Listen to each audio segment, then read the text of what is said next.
Hello students, कैसे हैं आप सब बच्चों। बच्चों आज हमारा टॉपिक है इंटरनल एनर्जी। ठीक है। बच्चों थर्मोडायनामिक्स के टॉपिक हैं, तो चलिए पढ़ते हैं अब। बच्चों इंटरनल एनर्जी, ये वर्ड से क्या समझ रहे हैं आप? इन वर्ड से इंटरनल मतलब अंदर, आंतरिक एनर्जी। ठीक है। ठीक है। तो आंतरिक ऊर्जा। ठीक है बच्चों, ये सिस्टम है जिसमें हमने किया है कि कंटेनर है, उसके ऊपर क्या पिस्टन लगा दिया और हमने आइडियल गैस भर दी है। ठीक है बच्चों, अब इसमें क्या देखेंगे कि इस कंटेनर के अंदर जो है गैस भरी है, उसमें इस कंटेनर की क्या क्या सिस्टम में, इस सिस्टम की क्या क्या एनर्जी, इसको हम सिस्टम बोलते हैं ना। तो इस सिस्टम में कौन कौन सी एनर्जी बच्चों देखो। अब गैस के मॉलिक्यूल्स में क्या क्या हो सकती है? काइनेटिक एनर्जी हो सकती है, पोटेंशियल हो सकती है। अब एनर्जी क्या देखेंगे हम? अंदर की देखेंगे ना। गैस मॉलिक्यूल्स में देखो काइनेटिक हो सकती है ना, वो घूम रहे होंगे, पोटेंशियल होगी। ठीक है। न्यूक्लियर होगी, जो न्यूक्लियस में होगी। ठीक है। इलेक्ट्रॉन इलेक्ट्रॉन रिपल्शन होगी। ठीक है, समझ गए। ग्रेविटेशन होगी। तो ठीक है, तो इंटरनल एनर्जी जो होगी, जो आंतरिक एनर्जी हम बोलेंगे, उसको क्या बोलेंगे? Sum of total all the different energies in a system. तो इसमें बहुत ज्यादा एनर्जीज है ना बच्चों। ठीक है। ठीक है, तो उनका सभी का सम क्या कहलाएगा? Internal energy. और इसको हम डिनोट क्या करते हैं? यू से करते हैं। समझ गए? समझ गए। देखो इंटरनल ही खुद बोल रहा है कि आंतरिक। इंटरनल क्या होता है? आंतरिक ऊर्जा। ठीक है, तो आंतरिक ऊर्जा किसके कारण होगी? तो ये जो गैसेस के मॉलिक्यूल्स हैं, अभी घूम भी रहे होंगे। ठीक है, एक जगह भी होंगे कहीं पे। ठीक है, अब गैसेस के मॉलिक्यूल्स, उनके बीच में इलेक्ट्रॉन होंगे, इलेक्ट्रॉन इलेक्ट्रॉन की रिपल्शन हो रही होगी। ठीक है, इसके एक गैस के इलेक्ट्रॉन दूसरे गैस के इलेक्ट्रॉन को रिपल्शन कर रहे होंगे। न्यूक्लियस न्यूक्लियस की क्या अट्रैक्शन हो रही होगी, समझ रहे? एक गैस का न्यूक्लियस दूसरे गैस के इलेक्ट्रॉन को क्या अट्रैक्ट कर रहा होगा। ठीक है, तो न्यूक्लियर एनर्जी, फिर ग्रेविटेशनल एनर्जी होगी। तो बहुत ज्यादा एनर्जीज होंगी। ठीक है, तो बच्चों देखो, हम ना एग्जैक्ट वैल्यू इंटरनल एनर्जी की प्रेडिक्ट नहीं कर सकते। ठीक है, अब हमें पता ही नहीं है कि कितनी एनर्जीज हैं, बहुत ज्यादा। ठीक है, एटसेट्रा कर दिया है मैंने। ठीक है।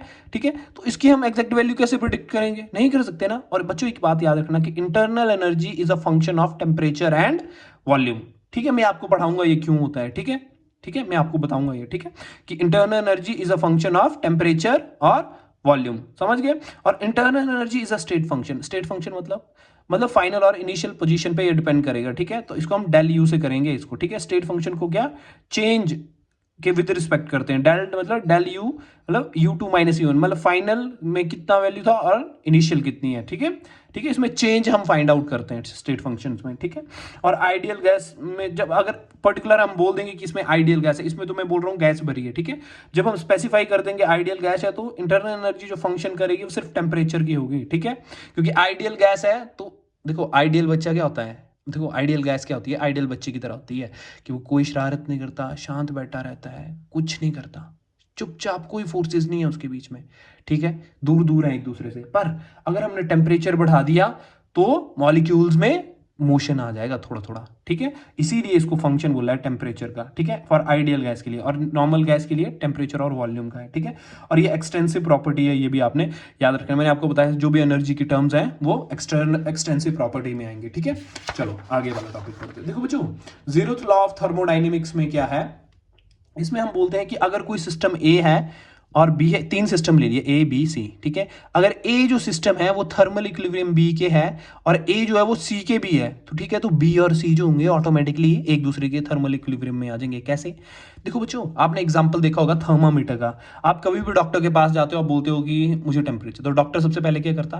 आपके मुंह में या आपके आर्म पिट के नीचे क्या थर्मामीटर लगा देते हैं। ठीक है, तो थर्मामीटर में क्या क्या होता है? देखो बाहर का ग्लास होता है, अंदर मरकरी होता है ना, और हमारी बॉडी होती है। तो हमने भी तीन क्या एक स्टेट मान ली। ठीक है, तो बच्चों देखो, हमारा जो डायरेक्ट कांटेक्ट है बॉडी का वो ग्लास के साथ है, ना कि थर्मामीटर के साथ। अब ऐसा थोड़ी नहीं कि आपके मुंह में थर्मामीटर डाल दिया हमने, मर्करी डाल दिया और टेम्परेचर आप अपने आप ही मेजर हो जाएगा, तो मर जाओगे ना, पॉइजनस है ना मर्करी। इसीलिए हम इसको ग्लास में किसी ट्यूब में रखते हैं और जिससे हम इनडायरेक्टली मेजर करते हैं। तो देखो बच्चों, हमारी बॉडी में क्या होता है? जब ग्लास और बॉडी जो है ना, एक दोनों थर्मल इक्विलिब्रियम में आ जाते हैं ना, तो ये जो मर्करी है ऑटोमेटिकली ही बॉडी के साथ थर्मल इक्विलिब्रियम में आ जाता है। क्यों? क्योंकि जीरोथ लॉ ऑफ थर्मोडायनेमिक्स यही बोलता है, अगर ए बी के साथ थर्मल इक्विलिब्रियम में आ गया और ए सी के साथ आ गया, तो बी सी अपने आप आ जाएंगे। मतलब अगर ये ग्लास बॉडी के साथ आ गया थर्मल इक्विलिब्रियम में, तो मर्करी ऑटोमेटिकली ही बॉडी के साथ थर्मल इक्विलिब्रियम में आ जाएगा। समझ गए ना एग्जांपल?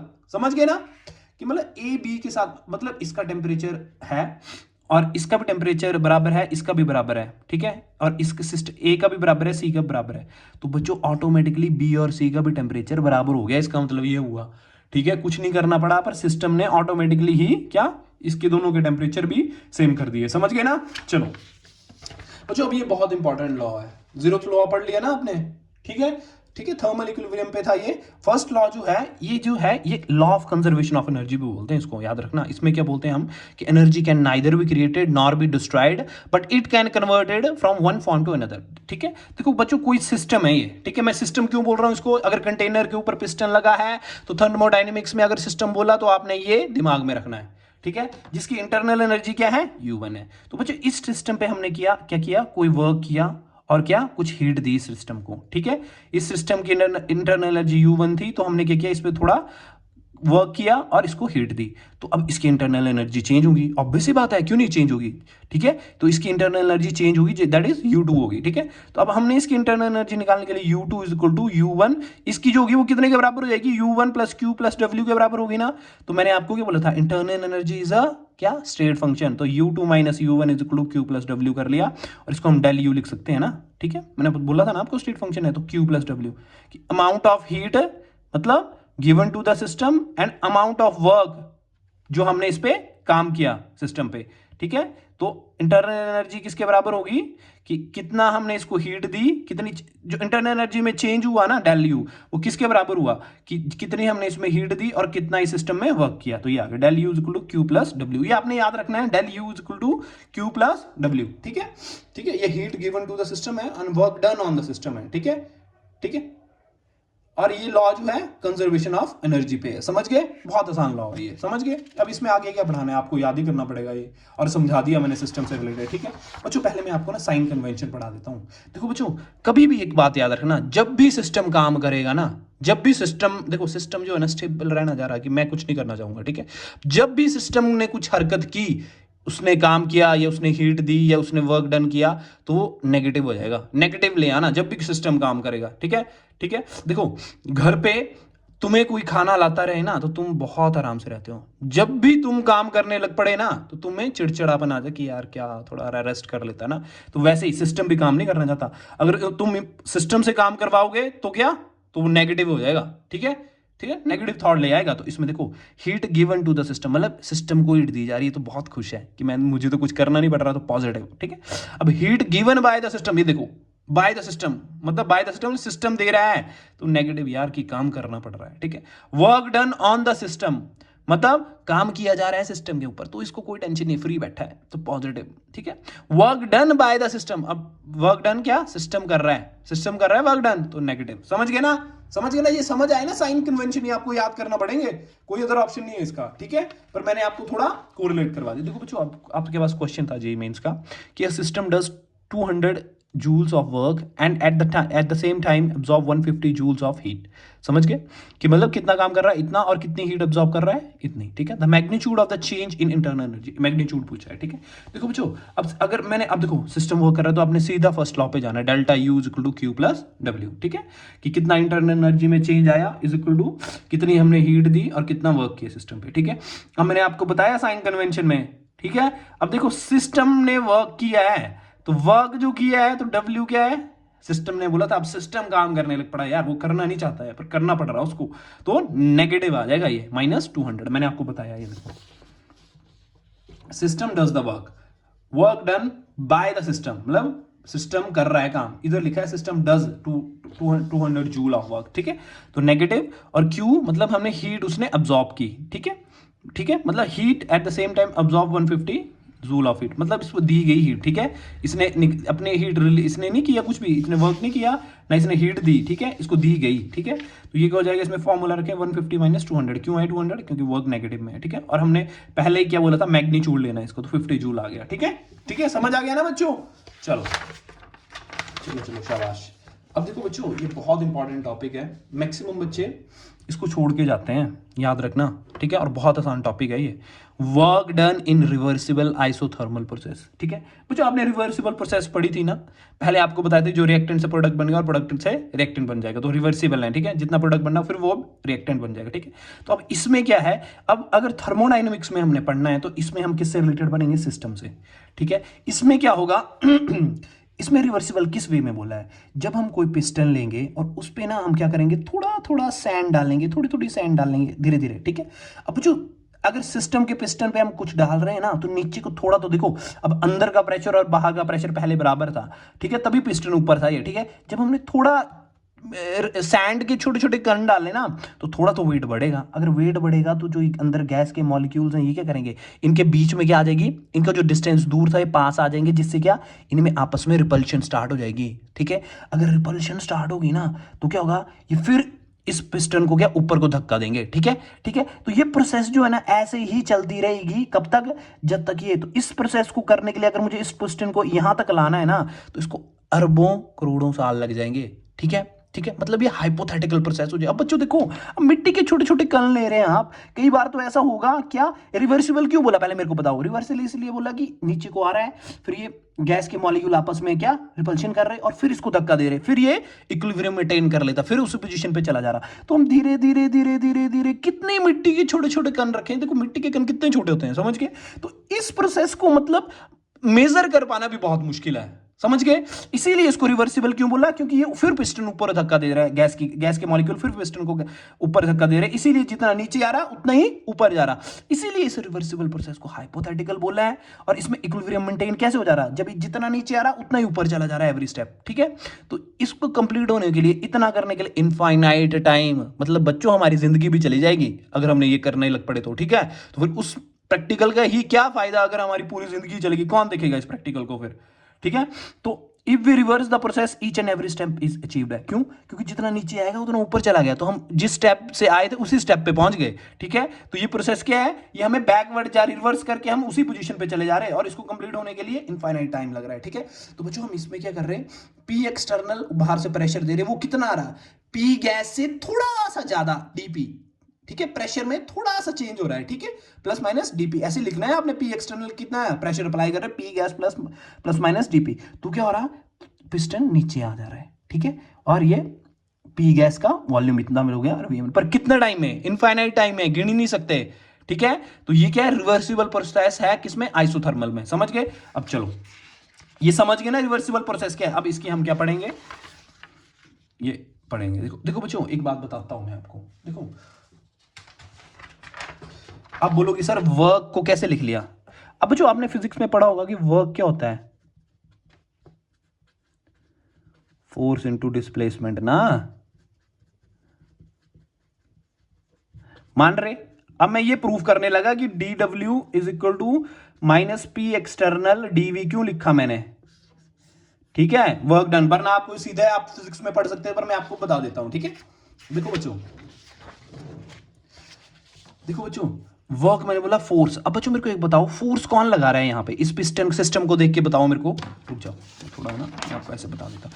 अब इस सिस्टम को मेरे को बताओ, सिस्टम इसी पे क्वेश्चन कर रहे हैं ना हम, तो मेरे को बताओ कि वर्क जो ले रहा मैं, वर्क, तो फोर्स कौन लगा रहा है ऊपर से, पी एक्सटर्नल प्रेशर ही लगा रहा है ना बाहर का, ठीक है, इनटू डिस्प्लेसमेंट कितना चेंज हो रहा है, जो भी डीवी हो रहा है, वॉल्यूम में चेंज हो रहा है ना। डिस्प्लेसमेंट क्या मतलब, नीचे को जा रहा है तो वॉल्यूम ही चेंज हो रहा है ना बच्चों, कम हो रहा ना volume change, DV change in क्या आ रहा है, किसमें डिस्प्लेसमेंट हो रही। तो डिस्प्लेसमेंट, अब ऐसा मत बोल देना कि सर यहाँ से आए यहाँ पहुंच गए वो डिस्प्लेसमेंट है, नहीं, इसमें हम डिस्प्लेसमेंट देखेंगे कि क्या कंटेनर में जो पिस्टन है कितना नीचे आया, ठीक है, ठीक है। तो हम force is work done is equal to P external into DV, ठीक है। अब आप बोलोगे सर कि आपने नेगेटिव क्यों लगाया, बच्चों देखो इसकी कंडीशन है। अब इसमें हम दो चीजें कर सकते हैं।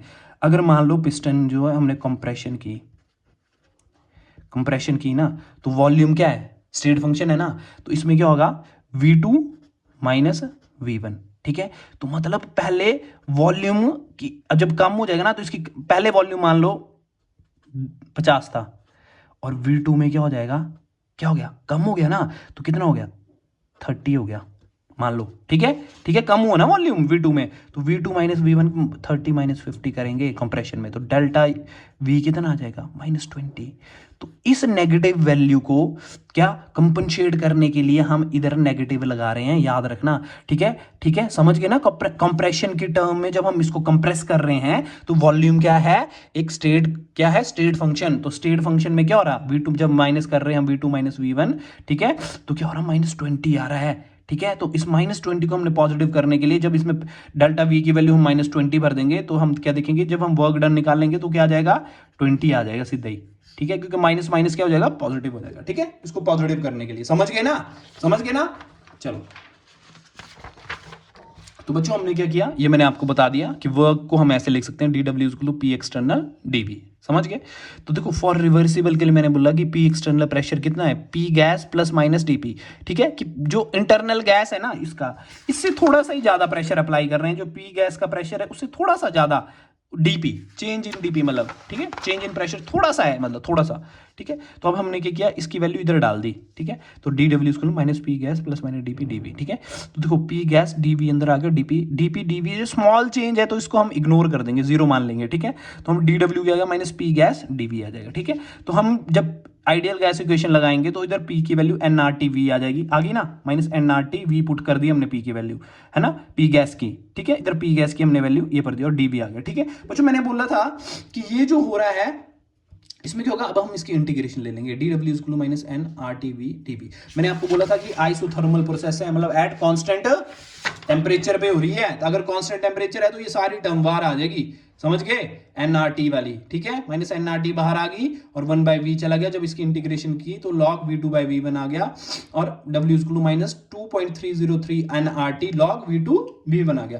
तो आपने रिवर्सिबल कंडीशन के लिए ये वाला याद रखना है आपने, समझ गए, और कैसे ड्राइव हुआ ये भी पता होना चाहिए, मैंने आपको बता दिया वर्क डन कैसे ड्राइव हुआ। ठीक है, और रिवर्सिबल के लिए क्या हुआ, ये P external equal to P gas plus minus DP क्यों हुआ ये भी मैंने बता दिया, क्योंकि हम थोड़ा सा प्रेशर लगा रहे हैं बच्चों। अब देखो मिट्टी के कण कितने प्रेशर लगा देंगे, थोड़ा सा आएगा ना, पर ऐसे नहीं बोल सकते कि P external equal to P gas हो गया, नहीं नहीं नहीं नहीं नहीं नहीं, P external equal to P gas इस कंडीशन पे है जब हमने मिट्टी के छोटे छोटे कण रखे तो थोड़ा ना थोड़ा इससे ज्यादा प्रेशर रहेगा रहेगा, समझ गए, समझ गए ना, तभी मैंने लिखा प्लस माइनस डीपी लिखा इसको। ठीक है, ठीक है ना, और ये आपको डब्ल्यू का आ गया। ठीक है, रिवर्सिबल के लिए आपके पास ये इक्वेशन आ गई, माइनस 2.303 nRT log V2/V1। ठीक है, अब बच्चों देखो, अब इरिवर्सिबल आइसोथर्मल प्रोसेस के लिए, इरिवर्सिबल मतलब बच्चों देखो कोई भी हम सिस्टम लेंगे, अब क्या करेंगे इसमें, रिवर्स इरिवर्सिबल अब पीछे नहीं हटेगी। ठीक है, अब क्या होगा, हम सीधा ही कोई कांस्टेंट वेट डाल देंगे इसके ऊपर। ठीक है, मतलब पत्थर ही रख दिया, ईंट का पत्थर ही रख दिया तो एकदम नीचे गिरेगा ये। ठीक है, और ये नीचे गिरेगा और ये पत्थर इधर रखा है मैंने। ठीक है, और ये नीचे गिरा और ये वॉल्यूम में चेंज आ गया। ठीक है, अब क्या हुआ देखो बच्चों, ये फाइनाइट स्टेप में होगी, मतलब एक ही स्टेप में होगी ये। ठीक है, पत्थर रखा, बड़ा ईंट का पत्थर रखा और नीचे ठप गिर गया नीचे। ठीक है, ये क्या था, पिस्टन नीचे आके गिर गया। ठीक है, और एक्सटर्नल प्रेशर जो था वो कांस्टेंट है। ठीक है, कांस्टेंट वैल्यू है, मतलब कांस्टेंट मतलब एक पर्टिकुलर वैल्यू होगी। ठीक है, all the process in nature are irreversible. बच्चों देखो सारी प्रोसेसेस जो नेचर में है वो इरिवर्सिबल है, याद रखना, समझ गए। तो अब मैंने वर्क डन तो आपको बता दिया।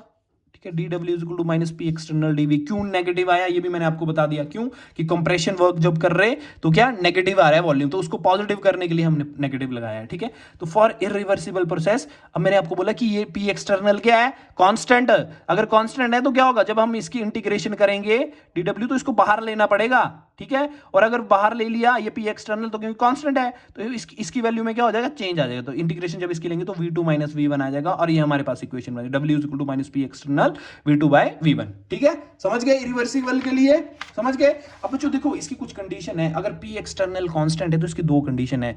अगर P एक्सटर्नल मान लो बहुत ज्यादा है, प्रेशर बहुत ज्यादा है P के अंदर वाली से, मतलब ये वाला प्रेशर जो बहुत ज्यादा है अंदर वाली से, तो क्या हो जाएगा, कंप्रेशन। देखो ना, ये बहुत ज्यादा वेट रख दिया मैंने तो क्या हुआ, मतलब ये इतना ज्यादा प्रेशर डाल दिया मैंने ऊपर से कि इसका प्रेशर बहुत कम हो गया गैस का, तो क्या हो गया, ठप नीचे गिर गई। ठीक है, तो क्या कंप्रेशन हो गया ना, दब गया ना। ठीक है, अगर मान लो इसका प्रेशर ज्यादा हो जाए और गैस का प्रेशर ज्यादा हो जाए और ये वेट कम हो जाए तो क्या हो जाएगा, तो क्या हो जाएगा, तो देखो तो क्या हो जाएगा, एक्सपेंशन हो जाएगा, तो फैल जाएगा ऊपर को। ठीक है, तो इसको दबाना मुश्किल हो जाएगा ना अंदर से, जब ऊपर से देखो सब ये गेम जो चल रही है प्रेशर की चल रही है, ऊपर से हम जोरदार धक्का देंगे ना, अगर ये नीचे वाले मॉलिक्यूल्स का पावर कम है और ऊपर जो हमने धक्का दिया प्रेशर अप्लाई किया, नीचे वाला प्रेशर ज्यादा है और ऊपर वाला कम है तो एक्सपेंशन हो जाएगी। अगर ऊपर वाला प्रेशर ज्यादा है नीचे वाला कम है तो कंप्रेशन हो जाएगा, समझ गए। और मैंने बताया आपको कंप्रेशन की वजह से ही वर्क में हम नेगेटिव लगा रहे हैं कि ताकि वॉल्यूम जो पॉजिटिव हो जाए जब हम उसकी वैल्यू पुट करें, समझ गए ना, समझ गए ना। सो बच्चों that's it for today, hope so आपको समझ आया हो और थैंक यू सो मच। सो बच्चों अब मिलते हैं कल, जो भी आपका बेसिक चैप्टर में थोड़ा सा बचा है तो उसके बाद मैं आपको अगले चैप्टर पे जंप करेंगे। ठीक है, thank you so much, bye bye, take care.